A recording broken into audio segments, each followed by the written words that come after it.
Kong Skull Island is the first King Kong movie that's not a remake to the original film nor a sequel to a remake. It's technically a prequel spin-off to 2014's Godzilla. It's a film that's easy enough to criticize. The majority of the characters are very flat. Tom Hiddleston's British Commando can only be described as a guy who is just there. Brie Larson can be described as a woman who takes pictures. Then there's the large group of smaller roles who also just kind of stand around for the most part.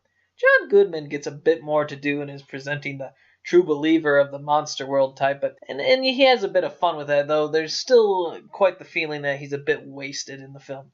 Samuel L. Jackson does some typical Jackson work here as a colonel with a vendetta, but he's good, but his character's motivation is set up with just the bare minimum.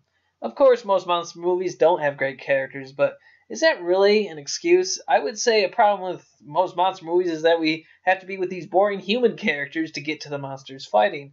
I mean, why do they have to be boring, though? Well, they don't, as proven by this film, actually, through a single character. That's John C. Reilly's old World War II guy who's been stuck on Skull Island for years. Reilly is terrific here, actually. He's not only funny, I mean, that's what you'd expect from him, but he's also surprisingly moving in portraying the man's hopes that he might see his family again. You become invested in this guy's story, and also his story with, becoming friends with his Japanese enemy from years ago. I actually would have preferred if the film had taken his character's viewpoint and we just followed him and these other people later showed up, because his is where the emotion lies in the story, and his performance and his character proves that really the other humans could have been better, because that's an interesting character there, and there's no reason he had to be the only one.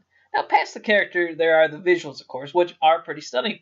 The monster scenes, which there are plenty of, it's not like Godzilla 2014 in that regard, are very gripping and rather memorable with its Apocalypse Now style look to it.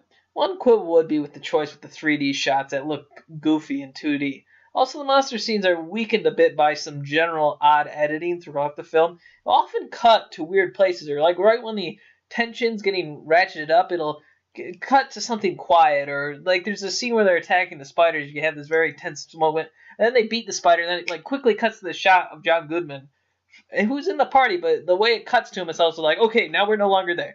And it just seems very rushed and sudden. It doesn't create a natural flow in the scenes. But the script is very weak, with some incredibly cheesy, cliched lines throughout, along with those poorly defined motivations and so many jokes that completely miss the mark. Honestly, the main jokes are so bad it would be easy to believe that Reilly ad-libbed his lines, since his jokes are the only ones that work at all. It's an uneven film, but it is an entertaining ride, more so than 2004's Godzilla, and a lot of other monster movies for that matter. Not a great film, but there's definitely fun to be had. That's why I give it 3.5 reels.